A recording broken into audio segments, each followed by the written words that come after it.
నమస్తే, welcome to our channel A91.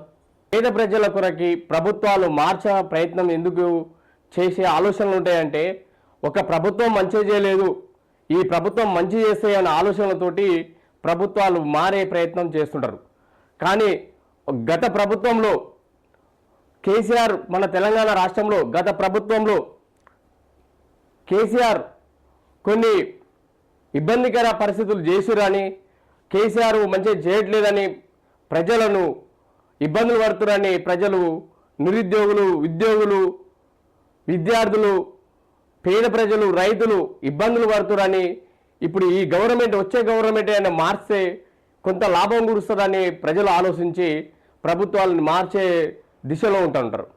Same అదే పరిస్థితిలో గత ప్రభుత్వం అధికారంలో ఉన్నప్పుడు ఈ ఇప్పుడు జరుగుతున్న సంఘటన మన ఖమ్మం జిల్లాలో మరి ఘోరమైన పరిస్థితి. ఆ ఖమ్మం జిల్లాకి ఆనుకొని ఉన్న ఒక 60 ఎకరాల భూదాన్ భూమిని పేద ప్రజలు అక్కడ గుడిసెలు వేసుకొని బతుకుతారు. అంటే అది భూదాన్ భూమిలోనే, అంటే భూదాన్ భూమి హక్కు అది గవర్నమెంట్కి వెళ్ళి వాళ్ళు, ఈ కేసీఆర్ ప్రభుత్వం అది తీసుకునే ప్రయత్నం చేస్తే అక్కడ ప్రజలు తిరిగి కోర్టుకి వెళ్ళి ఆర్డర్ తీసుకొచ్చుకుంటే ఆ ప్రభుత్వం ఆగిపోయింది. అప్పుడు ఇది భూదాన్ భూములు పట్టాలు చేస్తాము, ఎవరుంటారో వాళ్ళ హక్కులు అవి, గవర్నమెంట్ ఇచ్చిన భూములు అవి. కానీ మళ్ళీ గవర్నమెంట్ తీసుకోకుండా ఉండనీక వాళ్ళకి మీ రైట్స్ కల్పిస్తాము, భూదాన్ భూములకి పట్టాలు ఇస్తాము, లావణ్య భూములకి పట్టాలు ఇస్తామని మోసపూరిత మాటలు రేవంత్ రెడ్డి చెప్పింది వాస్తవం నాటి ఇప్పుడు అవుపిస్తుంది. అంటే వీళ్ళు అధికారం రానిక ఎంత లంగ మాటలు చెప్తారు, ఎంత దొంగ మాటలు చెప్తారు అనేది ఒకసారి ఇప్పుడు ఇక్కడ అర్థమవుతుంది.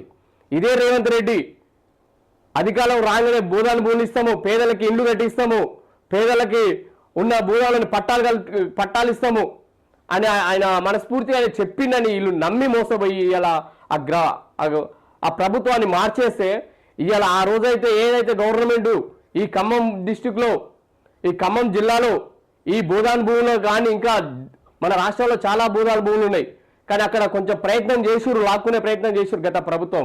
కానీ అక్కడ ప్రజలు ఎదురు తిరగడంతో వాళ్ళు వెనుకకు వచ్చే దాన్ని అక్కడితో ఆగేసారు.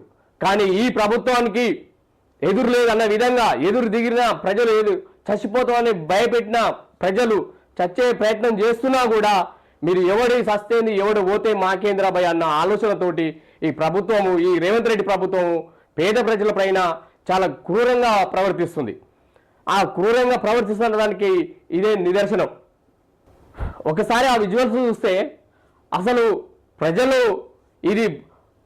అనుకున్న ప్రభుత్వం లెక్కనే ఉన్నారా? దేశంలో కానీ రాష్ట్రంలో కానీ నైజాం ప్రభుత్వం ఉన్నారా? రాజుల రాజ్యం ఉందా అనే విధంగా కనిపిస్తుంది.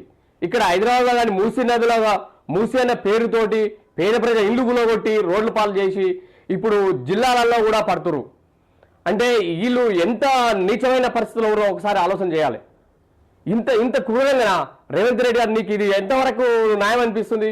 ఆ జిల్లాలో సిగ్గు లేకుండా 3 మంత్రులు, ఆయన కొంచెం ఇజ్జత్ అనిపిస్తలేదా? ఈ పేద ప్రజల వాళ్ళ కడుపు కొట్టి వాళ్ళ భూములు గుంజుకొని వాళ్ళని రోడ్ల పాలు చేసి మీరు ఏం అభివృద్ధి చేస్తున్నట్టు? అంటే దేశం అభివృద్ధి చేయాలంటే, రాష్ట్రం అభివృద్ధి చేయాలంటే ఈ పేద ప్రజలు చచ్చిపోవాలా? ఈ పేద ప్రజలు ఇళ్ళలో లేకుండా ఎలా కొట్టాలా? రోడ్ల మీదకి వేయాలా? వాళ్ళు 10-15 సంవత్సరాల నుంచి చిన్న పిల్లలు అక్కడ ఉంటున్నారు. 15 సంవత్సరాల నుంచి 1000 కుటుంబాలు అక్కడ బతుకుతున్నాయి. వాళ్ళకి ఇలాంటి దుర్మార్గులు కొన్ని చేసినప్పుడు కోర్టుకి వెళ్ళి ఆర్డర్ తీసుకొచ్చి వాటర్ ఇచ్చి కోర్టు వాళ్ళని ఎల్లగొట్టొద్దు, వాళ్ళకి నివాసం ఉంచాలి, వాళ్ళకి కరెంటు కల్పించాలి, నీళ్లు కల్పించాలి గవర్నమెంట్ అని కూడా ఆర్డర్ తీసుకొచ్చుకోరు. కానీ ఆ ఆర్డర్ని కూడా బ్రేక్ చేసి ఇలా నీచమైన రాజరీకము, ఒక క్రూరమైన రాజ్యం పరిపాలిస్తున్న విధంగానే పరిపాలన నడుస్తుంది.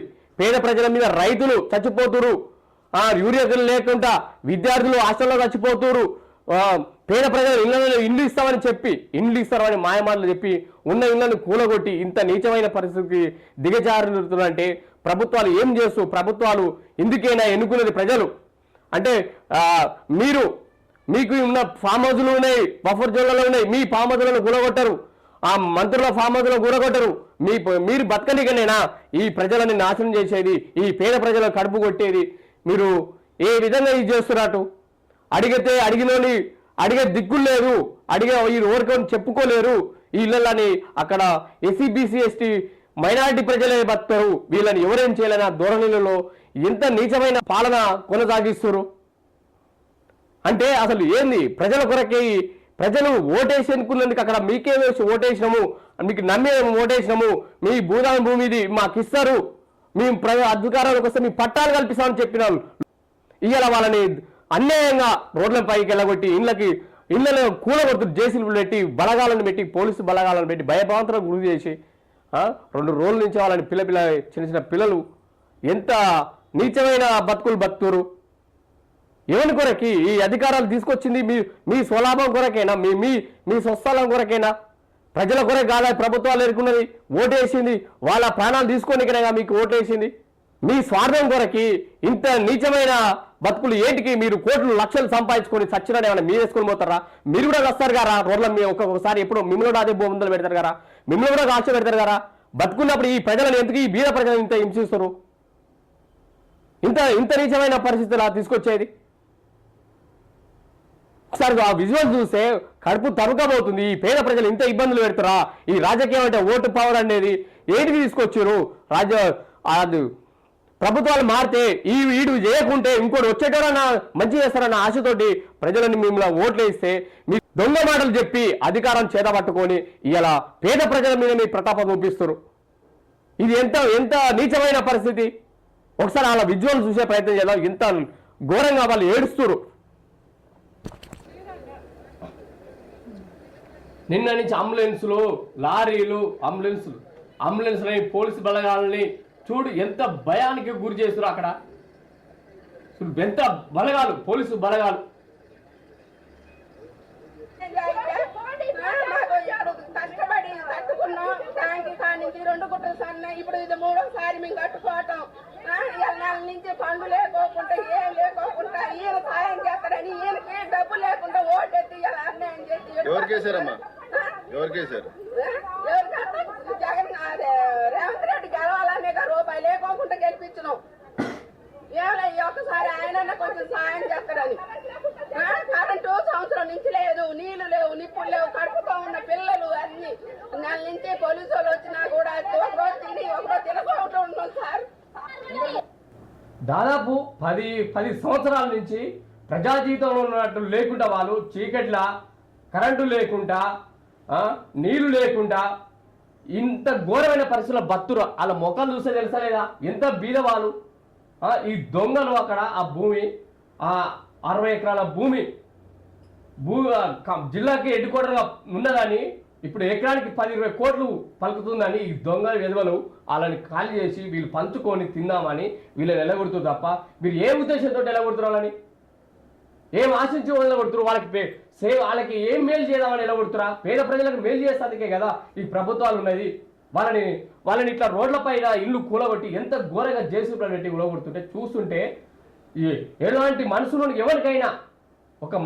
ఎవరికైనా బాధపడి ఎంత ఇబ్బందులకు ఒక గుడిసె వేసుకోవాలంటే వాళ్ళు ఎంత ఇబ్బంది పడుతారో ఎవరైనా మీరు ఇచ్చినారా? మీ ఇంత సొమ్ముచ్చిరా? మీరు వాళ్ళ స్వయం కష్టంగా సంపాదించుకుంది వాళ్ళు.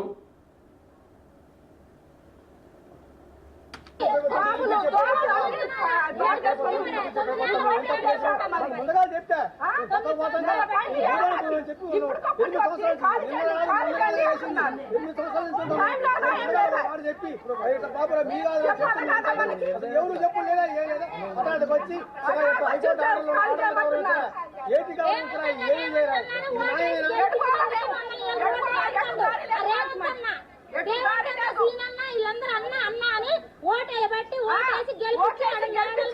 మిద్దెల మీద కూర్చోబెడితే పరిస్థితి వచ్చింది. ఈ పరిస్థితి తీసుకొచ్చారు మమ్మల్ని. 9 సంవత్సరాలు బట్టి ఉంటున్నామండి. కనీసానికి ఎప్పుడు ఏ రోజైనా కంటి నిండి నిద్రపోలేదు. మేము చెప్పారా?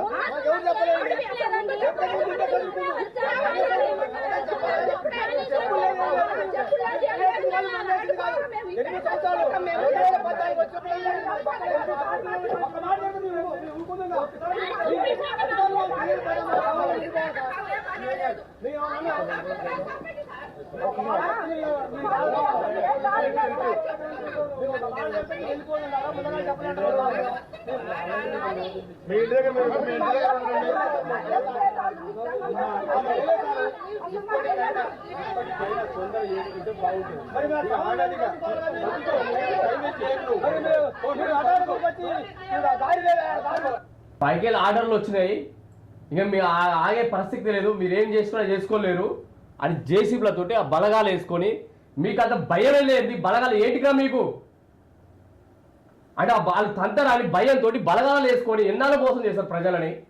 ఆడి కడుపులో బాధపడుతుండు, వాడికి ఇబ్బంది అవుతుంది, ఆ వ్యక్తికి మరి ఎదురు తిరిగే పరిస్థితులు లేకుండా బలగాలను వేసుకొని నాశనం ఈ ప్రజలని అంత దుర్భాగ్యంగా ఇంత నీచంగా ఇబ్బందులకు గురి చేసి మీరు ఏమి రాష్ట్రాన్ని మీరు ఏమి అభివృద్ధికి తీసుకువెళ్తారు? ఇంత ఘోరమైన పరిస్థితి అసలు ఆలోచన మనసులేనా? మీరు తింటలేరా? తిండికి మీకు పిల్లలు చిన్న చిన్న పిల్లలు వేసుకొని ఎక్కడ పోతారు వాళ్ళు? అక్కడ ఒక పిల్లలు మాట్లాడుతుంటే బాధ అనిపిస్తుంది. మీకు కనీసం ఆ మానవత్వం కూడా లేదా మీకు?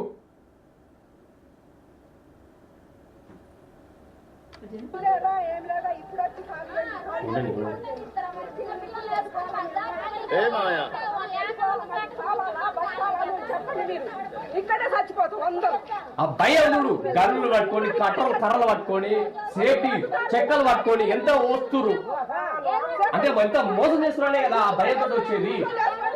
వాళ్ళకి అన్యాయంగా మోసం చేస్తున్నాం, మేము ఏం చేయలేము, మీ రాజ్యంలో ఉన్నాం, ఏం చేయలేము అని ఉద్దేశంతో కదా దేశంలో ఎట్లా గుణపడుతున్నారు.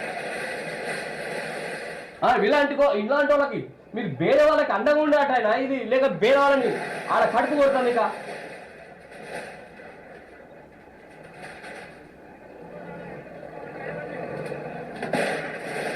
ఇది వీళ్ళు ఒక్కరితోటి ఆగేది కాదు, ప్రజలు ఎదురు తిరగాలి, రాస్తారోకలు చేయాలి ఈ దొంగల మీద. మన మూసీలో కూడా అట్టే చేసిరు, ఏమి శుద్ధి చేసిరు ఇప్పుడు ఈ మూసీలు. ఇక్కడ ప్రజలు ఈడ ఇది చేసిరు, అక్కడ ఇది ఇప్పుడు జిల్లాలలో పడరు. ఇప్పుడు ప్రతి జిల్లాలకి ప్రతి ఇంటికి వస్తుంది ఈ కాంగ్రెస్ ప్రభుత్వం. ఒక ఇబ్బందులకు గురి చేసే ప్రతి పేదవానికే వస్తుంది తప్ప బలిసిలోనికి వస్తలేదు. ఏ బలిసిలో మాకు బాధ పెట్టాడు బయటకు వేసిరా రేవంత్ రెడ్డి, మీ మంత్రులది మీ అన్నలది మీవి ఉన్నాయి కదా బొబ్బర్ చూడలా, అవి అటు జోలు పోరా. ఈ పేదవాళ్ళు ఏం చేయలేరు అనే కదా. అంటే మీరు వచ్చిన అధికారంలోకి వచ్చింది ఏ ఉద్దేశానికి వచ్చారు? మీరు రామని మీ రెట్లని మీరే బాగుపడతానికి మీరే ఇది చేసుకోవడానికి వచ్చిరా? మరి ఇంత క్రూరంగా ప్రవర్తిస్తారా? పేద ప్రజల మీద ఇంత నీచమైన పరిపాలన చేస్తారా?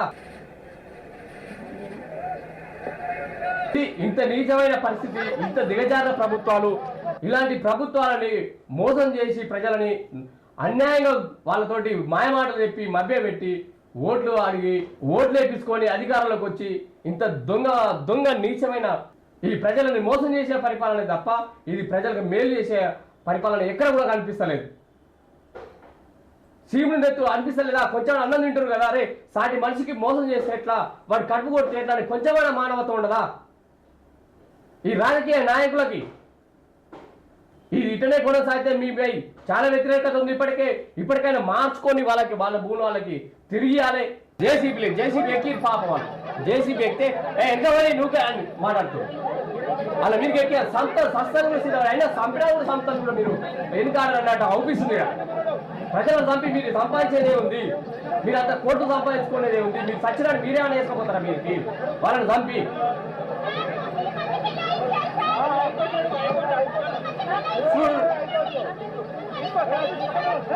జేసీపీకి ఎట్లా లూకేసి మానవత్వం ఉన్నారు నైలు గుజ్జిపాలెందుకు చూడాలని.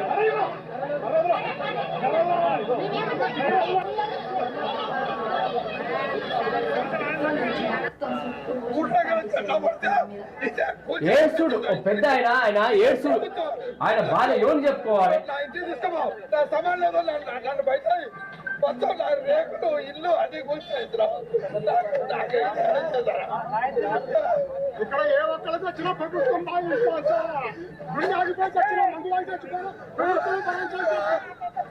రాజు వెంకట పరిపాలించిన మూర్ఖ రాజులు ఉంటారు కదా, రాజులు కూడా ఇంత నీచమైన పనులు చేయకుండా నైజాం ప్రభుత్వం నైజాం అంటారు కదా, వాళ్ళు కూడా ఇది ఇలాంటివి చేయకుండా ఇంత ఘోరమైన పరిస్థితులు. ఆయన బాధపడుతుంటే కొంచెం ఆలోచించకపోతుండొచ్చు. ఇది రేవంత్ రెడ్డి ఇంత మూర్ఖంగా ఉంటారా? ఇంత నీచుడువా, ఇంత కురుడువా, ఇంత మురుగానివా, తిండి తింటలేవా, అన్నం తింటలేవా? నన్ను రైతు సంపాదించ కష్టపడి చేసిన తింటున్నావు కదా, నువ్వు కూడా ఒక మనిషివే కదా, రైతు రాజ్యం ప్రజాపాలన అని చెప్పుకుంటావు కదా. ఇదా నువ్వు చేసే పాలన? ఆదివాసులు ఎక్కడి నుంచి ఒకళ్ళు వచ్చి ఇక్కడ ఇల్లు కట్టుకొని ఉన్నారు.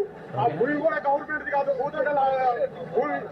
భూదాన్ భూమి, పేద ప్రజలకి పంచిన భూదాన్ భూమి. నువ్వు అక్కడ ఎంత ఇచ్చిన భూములు అవి నీ అయ్య సొమ్మియలే, నీ ఇంట్లో సొమ్మియలే, నీ ప్రభుత్వం సొమ్మియలే. భూదాన్ భూములను గుంజుకొని ఎవరిని ఎక్కడికి వెళ్ళి వచ్చింది కాక వాడికి కోట ఆడ కూడా ఉండేది అట్లా.